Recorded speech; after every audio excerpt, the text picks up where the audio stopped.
If you had time, I can give it. Don't wanna go over your limit. If you want your wrestling news, I can tell you what's in it. And all you'll need is a minute. Ooh, that was a little out of tune. Hey everybody, welcome to WrestleMinute. My name is Jack, a ring announcer, commentator for such professional wrestling promotions as Ring of Honor, CHIKARA, Kaiju Big Battle, Evolve, Bar Wrestling, Wrestle Circus, and many, many more. But above all that, I'm a huge, huge wrestling fan. I'm here to give you my thoughts, my opinions, and my overall review of WWE's TLC. So let's get started. Start off with our mixed tag team challenge, which was pretty interesting because all four of these wrestlers are kind of like, you know, they're kind of behind the scenes kind of people. We don't really see them too much, and I think it's getting the number 30 slot in the Royal Rumble is a really big stipulation for any of them. And I actually thought Jinder and Alicia Fox were going to win, but it turns out Carmella and R-Truth turned out winning that one. And they're kind of getting popular. I can see the fans kind of getting behind them. It was interesting. It looked like Carmella put that submission on Alicia Fox. I did not see Alicia Fox tap out. I had to rewind and rewatch that. It looked like she tapped out exactly when the referee called for the bell. But it looked kind of weird there. Almost like she didn't tap. But she did. And so they're gonna be number 30. So I guess they've got a shot at their respective titles. That's gonna be exciting. We went on to a big tag team three-way with the Bar, the New Day, and the Usos. All three of these teams have been pushed as the three premier teams in probably the entire promotion, all of the WWE. And I agree with that. They are all amazing. Any one of these teams could represent the company as tag team champions. And turned out the Bar ended up getting the win. Sheamus kind of came out of nowhere with a brogue kick, which I like because that means that anybody's finisher can end a match. And I like establishing that. You know what I mean? It just came out of nowhere on Xavier Woods, and they got the 3 count. And the Bar retained the titles. I like that they retained the belts and we didn't get a title change. Like, you know, like we just get a throwaway title change on Raw. I don't really like that. I like having the titles stay on the champions until the time is right. And we had the angle with Baron Corbin and Braun Strowman. It turned out to be more of an angle than a match, which, you know, is appropriate, not only because Braun is injured, but also because you had the comeuppance from everybody on Raw. They all got their revenge on Baron Corbin. It was kind of a fitting way to end this angle and hopefully end Raw's horrible booking for the time being, and also promote Vince McMahon's big appearance on Raw. So that's going to be exciting to see where we go from there. Also, funny thing, Michael Cole, at the end of the match, he yelled, "Slater wins," which kind of like made it seem like Heath Slater won the match. And he kind of did, you know, being the referee. It was up to him to count to 3. But now we're going to have, it looks like we're getting Braun Strowman and Brock Lesnar at the Royal Rumble, which is exciting. Let's see where we go with that. Natty Neidhart and Ruby Riott. I liked this match. I thought it had a lot of emotion. You know, it kind of stalled at times, but you know, as far as a table match goes, I thought it was really good, and I loved the finish, and a lot of fire from Natty, and the right woman won, and I just like that they're pushing these girls. I like that Ruby Riott, Heidi Lovelace is getting a push. I think she's a great talent. I think she's great behind the mic. And it's good to see Natty get the spotlight. It's good to see them honor Jim the Anvil Neidhart because he's one of my favorites of all time. And then from there, we went straight to Drew McIntyre and Finn Balor. And at this point, I noticed that the pacing of the show was really good. As a ring announcer, I pay attention to those in-between sort of segues between matches, and I liked the pacing. It was nice and crisp, and it was snappy. There wasn't too much, you know, yada yada between matches. They went straight to the next match, which is Drew McIntyre and Finn Balor. They were calling Finn the Rebel, and I like that they're trying to give him a little bit of an attitude. You know, they're trying to make him like a dude with attitude, kind of a Sting kind of character. But you know, the Rebel, I don't really know that I see Finn Balor as a rebel. He looks kind of like pretty straight-laced guy. They've made it clear that he likes playing with Legos. So I don't know that I like that nickname, but I appreciate the effort. I thought the finish was, the match was great. You got 2 great wrestlers, but horrible booking. I don't know why they've gone again with Drew after beating for beating Dolph Ziggler. Now he's lost, and who did this help? This is more 50-50 bullshit. I can't stand it. It's driving me crazy. But yeah, it's clear that they're going somewhere with Drew McIntyre. I mean, would it kill them to give somebody an undefeated streak? Would it kill them? No.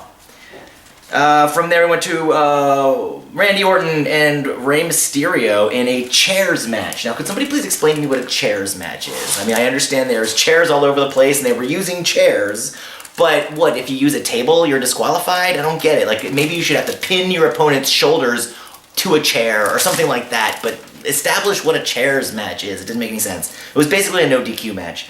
It was weird, which is kind of a weird finish. It wasn't bad. I mean, it was kind of quick. It kind of reminded me of maybe something that would have been on Raw. And Ray ended up giving a victory roll on Randy Orton and pinning him kind of out of nowhere. So it wasn't a bad match. It was just kind of weird. Oh, also one more thing about the Randy Orton Rey Mysterio match. Rey Mysterio was wearing the exact same gear that he wears in his WCW Slammers figure that came with Kevin Nash. If you remember that elongated neck so you could choke slam him, it was the same gear. So shout out to Rey Mysterio for his tribute to his action figure. Then they announced that Vince is going to be on Raw.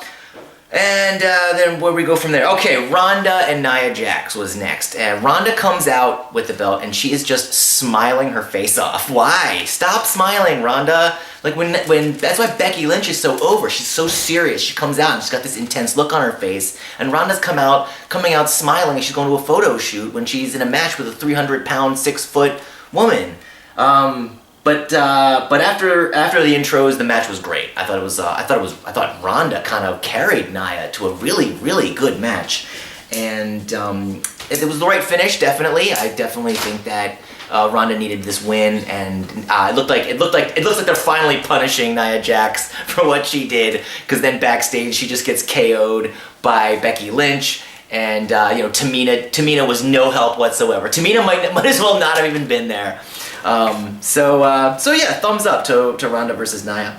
From there, we went to AJ Styles and the new Daniel Bryan. This new Daniel Bryan character is amazing. It's exactly what he needed. I think it's really who he is, kind of truly as a person, which is why it works so well. And these guys have amazing chemistry. You know, they both came up on the indies. They're both Ring of Honor graduates, and they're both amazing wrestlers. They wrestled in Japan. They wrestled everywhere. So they are truly the two of the best wrestlers in the entire world, and they showed it in the ring. Daniel Bryan is now calling the Yes Lock the LaBelle Lock, which, interesting, is named after Judo Gene LaBelle, who trained, interesting enough, Judo Gene LaBelle trained Roddy Piper. He also trained Tony Halm, otherwise known as Ludwig Borga, and he also trained Ronda Rousey. So hats off to giving a shout out to Judo Gene LaBelle. And Bryan Danielson, aka Daniel Bryan, gets the win.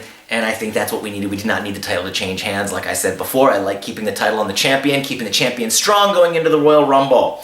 Then we had Dean, no shirt, Ambrose, going against Seth Rollins for the Intercontinental title. Dean looked great. He finally looks, I think, like a main eventer. And they're giving this Intercontinental title a lot of prestige. And it was the right finish, because now you've freed Seth Rollins up. He can now win the Royal Rumble, and he can go after Brock Lesnar if that's what they want here. And it was a clean finish. Out of nowhere, Dean Ambrose, boom, hits Dirty Deeds. By the way, call it Dirty Deeds, not The Dirty Deeds. So he's like, The Dirty Deeds! Like, that's incorrect English. It's just Dirty Deeds.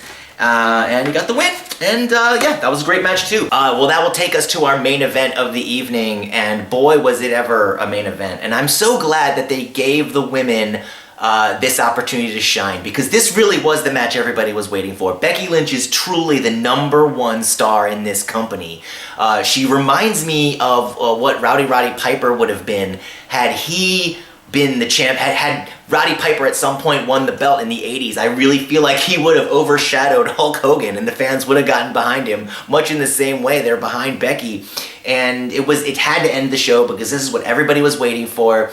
And I mean, what a match. Charlotte Flair has become such an amazing worker. It looks like she's been wrestling for 20 years. She's got the psychology, she's got the facial expressions, she can sell, she cuts amazing promos, she looks like $1 million.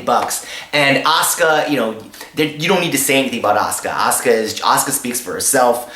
And I got a chance to work with Asuka when I was in CHIKARA when she was called Kana, and I got to see her wrestle Sarah Del Rey a couple times, and she was amazing back then, and she's just gotten better and better.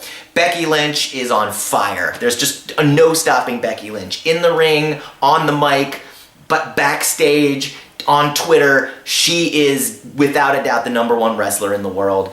And they had an amazing match, some amazing spots that really looked legitimately terrifying, especially that ladder spot onto the table. And then, shocker out of nowhere, Ronda Rousey comes up and turns heel and gets her revenge on Charlotte and Becky, who she's been feuding with on Twitter. It was a great finish, and I think what they're setting up here is a three-way, possibly, that to main event WrestleMania. Could you imagine that? A Ronda, Charlotte, Becky three-way to main event WrestleMania would be stupendous. I'm 100% behind that. It was a great finish. It kind of came out of nowhere. It was appropriate, and I'm glad they gave the belt to Asuka. Asuka deserves that championship. You know, she had that undefeated streak that was really cool, and then they kind of just, when that undefeated streak ended, when Charlotte beat her, she just kind of got lost in the shuffle. Now Asuka's back, they've given her this badass push, and they put the belt back on her. So thumbs up to the main event. Alright, so let me know what you guys thought of TLC. Are you excited for the Royal Rumble, for Braun Strowman and Brock Lesnar? Where are we going to go with Ronda Rousey? Is Becky Lynch going to main event? I say yes to all these things, and we're going to find out what Vince is going to do tomorrow night on Raw. We're going to see if it's all a lot of bluster, if he's just coming back to pop the ratings, because Raw is in the toilet right now. So we'll see where that goes. And I will give you my review as soon as I check that out, and we'll be back next time for some more WrestleMinute. My name's Jack.